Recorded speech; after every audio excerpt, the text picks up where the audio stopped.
The instructions po is this. Sino ang nagbigay ng instructions? Sa PNP po. Sino? Si General Macapas. Anong instructions niya? Na sana umuwi that she will, kung pwede siya kausapin, na Yun na, huli ka. That she will, at kung pwede siyang kausapin. Alam mo, no, that's matagal what na I'm saying. akong pulis, ikaw, sinungaling ka. No. Napakasinungaling mo. Gumagawa ka ng istorya ngayon. Meron kang tinatago. Is it true na intercept? Yun, kaya sabi ko, kung talagang nalaman ko for the first time, nasa abroad sila. Madam Chair, if I may lang, Senator Joel. just on that, attorney, Attorney, sorry, please. why were you trusting her? Why were you talking to her? Well, as mentioned by her, she was with top brass of the PNP. How can I not trust her? Top brass. Did you know her PNP before? IG. Did you know her before? No, Yes, no, Your Honor. I met her during the. They came to me. Nung nagka-problema na. They came to me and they wanted to negotiate with the surrender of Alice, Mayor Alice. So you, according to the question of Senator Villanueva, did you trust her? Naniniwala ka kagad? I trusted her because she was with top PNP brass. Yung sinasabi niya si General Makaspak? Yes. Makapas. Yes, sir. Yes, Your Honor. So she's with him, with General Makapas when he Yes, talked yes, they sir. talked to you? Yes, Your Honor. Wow. So, Miss Jessica, can you complete the story? Paano mo nakausap si Guo Huaping dun na sa Indonesia? Actually, it's on the second, na po, yung nahuli na po si Miss Alice. And, So, paano nangyari?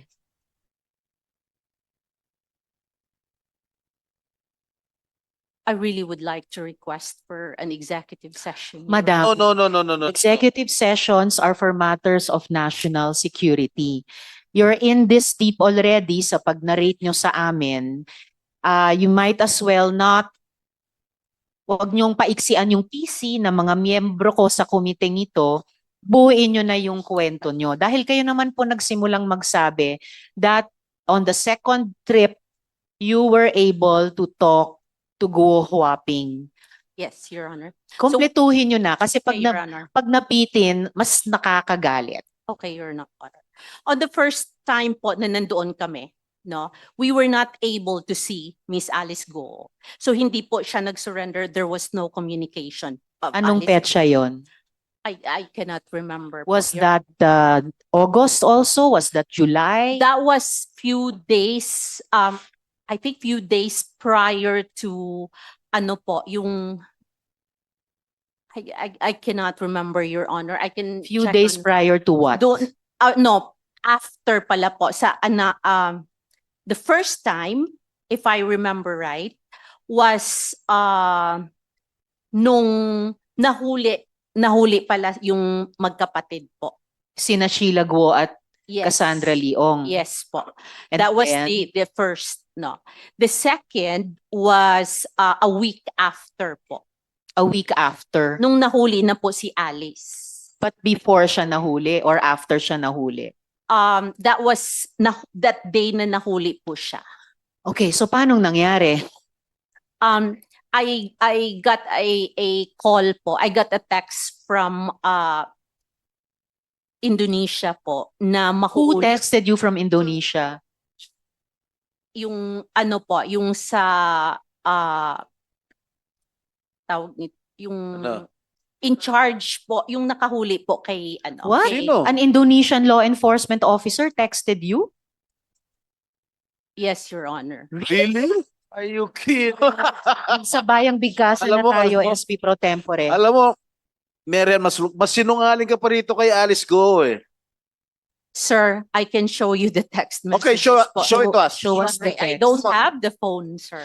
So how did you have direct communications with not just Filipino, with an Indonesian law Because, enforcement because officer? we were there the first time nga po eh. And how did you establish that contact with the Indonesian law enforcement I was with authorities? IG po. when I went there to get, nandoon po yung mga pulis din po ng Indonesia. So IG, you're claiming that PNP IG introduced you and Indonesian police to each other?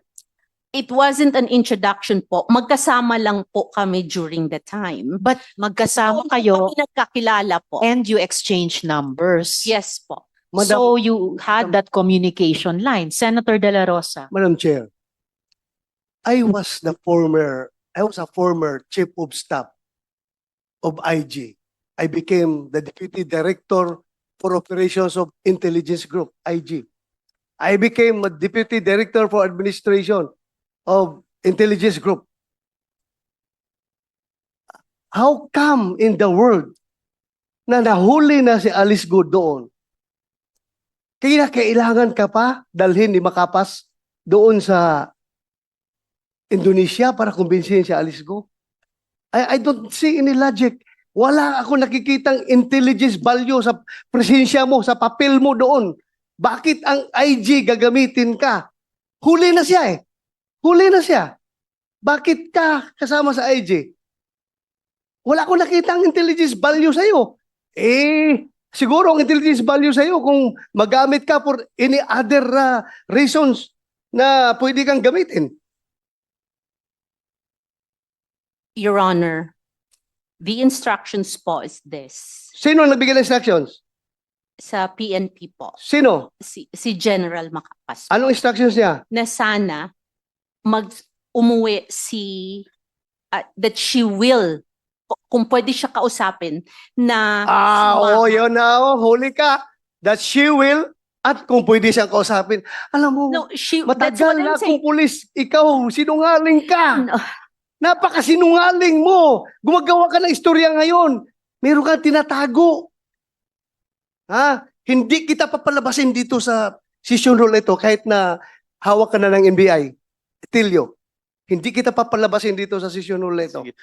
Kung hindi ka Madam magsabi Chair. ng totoo. Sige. Yun Sige, na tuloy nga mo- po. SP pro tempore. Tuloy mo yung kwento mo. She will what? That kung pwede po, that she will surrender to PNP. Miss Maslog, baliktad na yung sequence of events. Sinabi na ni Senator De La Rosa, at the time of your second trip para kausapin si Guo Huaping, arestado na siya. Yes, No Your choice na siya na bumalik dito, which is what happened. So wala nang kayong mission na pa-surrenderin siya kasi huli na nga siya. So ano yung agenda nyo sa pagkausap sa kanya? Actually po, Miss Go Wapping and Alice Go po, you can ask po. She has a lawyer po doon sa Indonesia.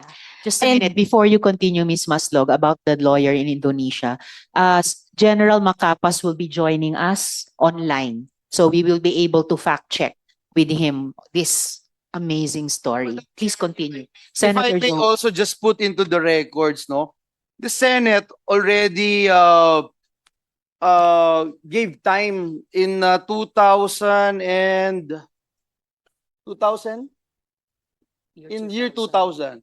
In year 2000. And the Senate found her liable. The same person, Madam Chair, Mary Ann Maslog. The Senate found her liable for false testimony, corruption of public officials, punishable under the revised penal code, violation of the anti-graft law, violation of Presidential Decree number 46, which makes it punishable for private persons to give gifts to government officials and employees on any occasion, falsification of public document, and tax evasion. So, Madam Chair, hindi ko alam kung we need to give more time to this rascal, Madam Chair. Thank Madam you, Chair. Senator Joel. Yes, Senator De La Rosa. Madam Chair, I don't know how to deal with this kind of resource person, pero alam mo,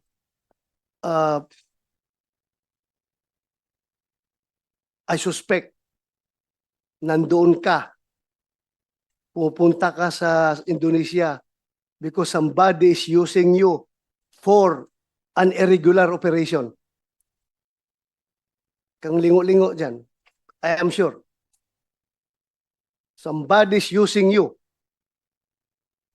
I suspect. Ano? Ano masasabi mo ngayon? Ms. No, Maslog. Ha? No, Your Honor. No? No, Your Honor. Sigurado ka? Yes, Your Honor. Huwag mo ako lukuhin. Huwag mo ako lukuhin. I am not, Your Honor. I have the goods against you. I have the goods against you. But, Madam Yeah. Chair, next, I will pin you down. I will pin you down. I tell you, I will pin you down. I will pin you down. I am sure about it. I will pin you down. Huwag mong gamitin yung pagkamaro mo. Kung dumaan ka na, namatay ka na noon at ngayon bigla kang nabuhay at ngayon ginagamit ka for irregular operations against us. You cannot, hindi ka makakalusot sa akin. I tell you. I tell you.